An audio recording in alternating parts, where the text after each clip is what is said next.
Algoritmo e lógica de programação, parte 1. Olá pessoal, sejam todos bem-vindos. Eu sou Albert Garcia e peço que você inscreva-se no canal, deixe o seu like, ative o sininho das notificações e compartilhe este vídeo. Nessa videoaula, nós vamos falar a respeito de algoritmo e lógica de programação. Sobre esse tema, já vai ter um nível aqui um pouquinho mais intermediário. Você vai ter uma noção muito boa a respeito do domínio da técnica, do algoritmo e da lógica de programação. A definição de algoritmo. Nós podemos definir algoritmo como uma sequência finita de instruções para a solução de um determinado problema, sendo uma expressão textual de cada etapa que compõe a solução do problema. Um exemplo clássico, uma receita de bolo. Definindo aqui a lógica de programação. A lógica de programação é a técnica de desenvolver sequências lógicas, no caso, algoritmos citados anteriormente, para atingir um determinado objetivo. Essas sequências lógicas poderão ser descritas em linguagem de computador, permitindo a produção de software, que geralmente é o nosso objetivo. Um estudo de caso, que temos um problema. Esse problema foi citado em um dos grupos que eu participo, então eu vou demonstrar aqui uma forma de lógica como eu pensei a solução desse problema. Então está aqui, escreva um programa que leia n entradas sucessivas digitadas pelo usuário com valores numéricos. O usuário deverá informar a quantidade de números que deseja digitar, o número n. Quando for digitado o número 0, o programa deverá informar quantos números foram digitados até então e em seguida apresenta os números digitados propriamente ditos, excetuando-se o 0. Se todos os números digitados forem válidos, informar a quantidade, apresentar os números digitados, informando também que atingiu o limite. Encerre o programa com uma mensagem. A lógica e o algoritmo.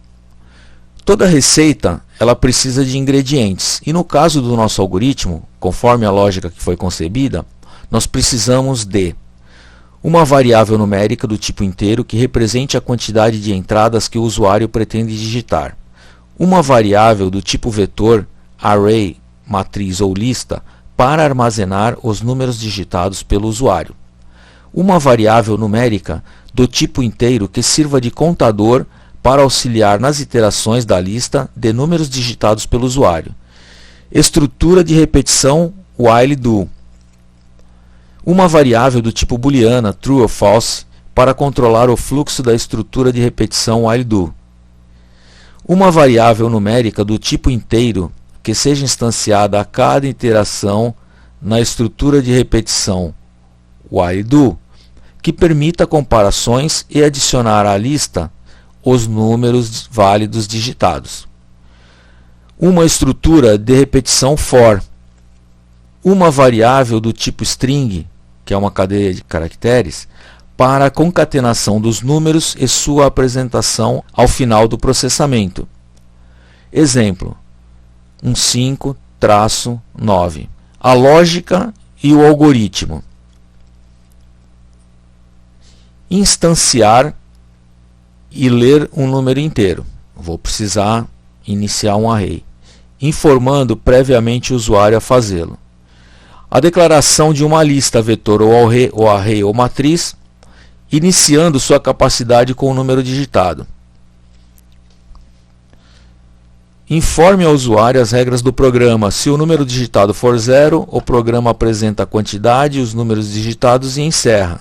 Se a quantidade dos números válidos digitados alcançar o limite, o programa apresenta a quantidade, os números digitados e encerra.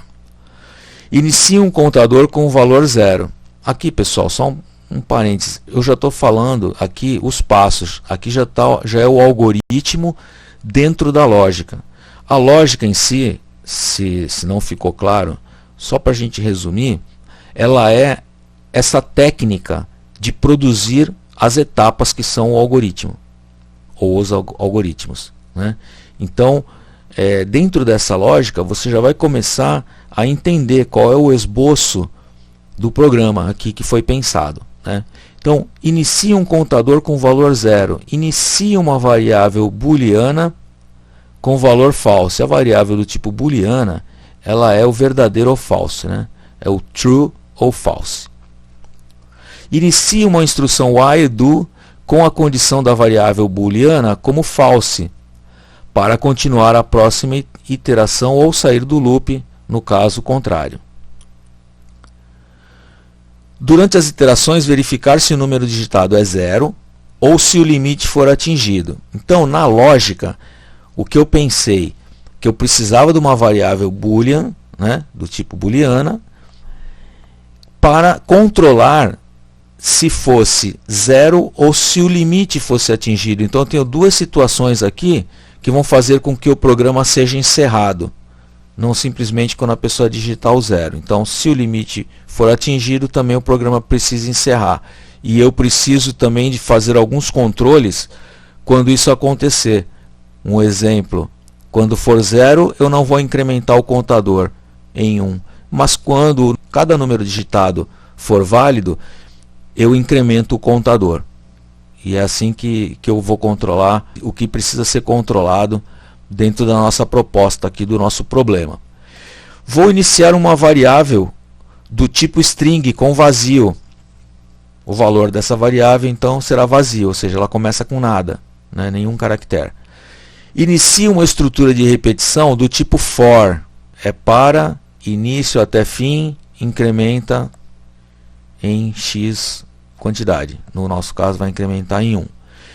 Em suas iterações com a lista consolidada, a string deverá concatenar o número contido na lista, que foi armazenado. Cada número a gente não armazenou no array, na lista, na posição atual da iteração, com base no valor do contador, enquanto a posição do loop, ou do nosso laço, ou da nossa estrutura de repetição, for menor do que a última posição da lista.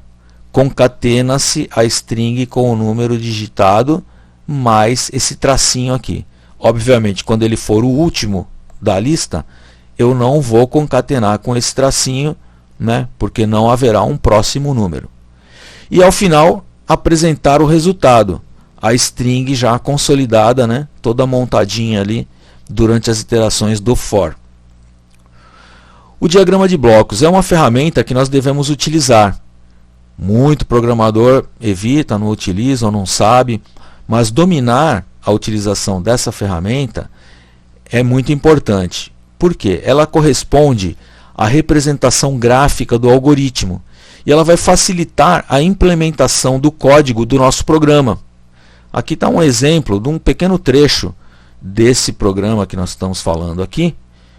Esse pequeno exemplo aqui é uma estrutura de decisão if ou se, né? É o if else, é o se ou se não, né? Então o sim vem para esse lado e o não vem para esse lado aqui, vai fazer alguma operação que nós predeterminarmos.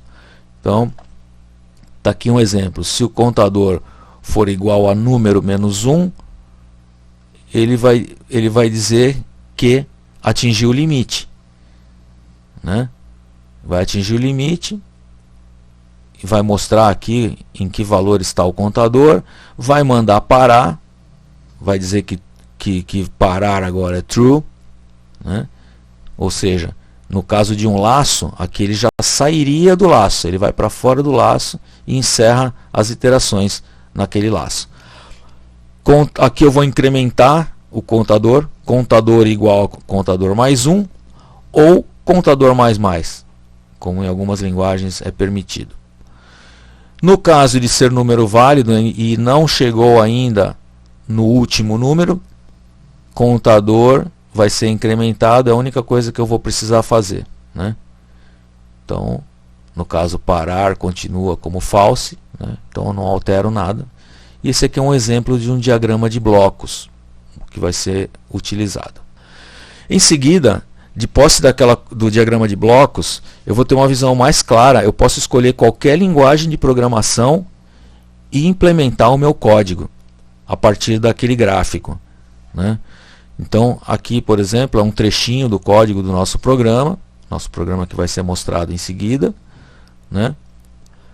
Então, está aqui um pequeno trecho, né, da codificação. Se você comparar com o diagrama de blocos que eu vou mostrar posteriormente, você vai ver que está bem fiel ali ao que nós planejamos na nossa representação gráfica, né? Obrigado por ter assistido a primeira parte desta videoaula. Convido a você que assista também a segunda parte.